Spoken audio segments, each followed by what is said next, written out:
Bill, a little bit about the Boston Celtics of the 1968-69 season. Well, it's pretty much the same as we had last year, except that we lost Wayne Embry. Was one of the players that played a lot in the expansion.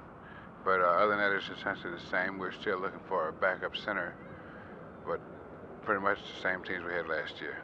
Has the expansion hurt some of the ball clubs in the NBA?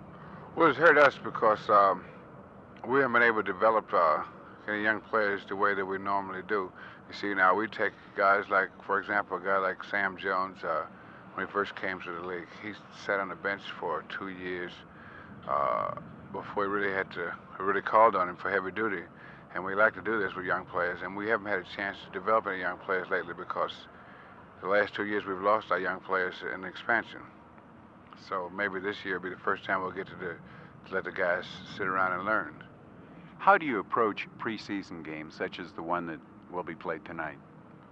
Well, we always try to be competitive. There are things that we're interested in. Primarily is conditioning and to see what the rookies, how they fit in with the veterans. You see, this will be the first time that we'll get a chance to see how they can fit in, the new guys. Richie, GUERIN, what are the prospects for the 1968-69 season for the Hawks? Well, are you talking about rookies alone or just our chances? Your chances. Well, I think we got an excellent chance. Our division is a lot tougher this year with Chamberlain being traded to Los Angeles, but of course if you had to pick any team right now, you have to pick them. They look like the favorites in both divisions. We have basically the same team back as we had last year, with the exception that Lenny Wilkins still is not signed. I think that'll be ironed out pretty soon. I'm looking forward to him signing and getting it worked out fast. But the rookies that we have 3 rookies with us now. They still need a lot of work before you know what you can depend upon with them. Our #1 pick is still in the service, Skip Harlicker from South Carolina.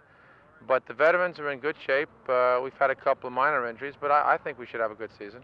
Well, the Atlanta Hawks don't have the great height that a lot of other teams in the NBA have. How much of a factor is this? Well, it takes a lot more, puts a lot more pressure on the different individuals every night. Paul Silas, Bill Bridges, Zelmo Beatty. This is basically our front line, and Joe Corwell or Lou Hudson, who's 6'5". They give away some height, but they don't give away any speed or determination. They're a good rebounding club. Last year, Silas and Beatty and Bridges finished in the top 11 in our leagues, which is quite a compliment to them.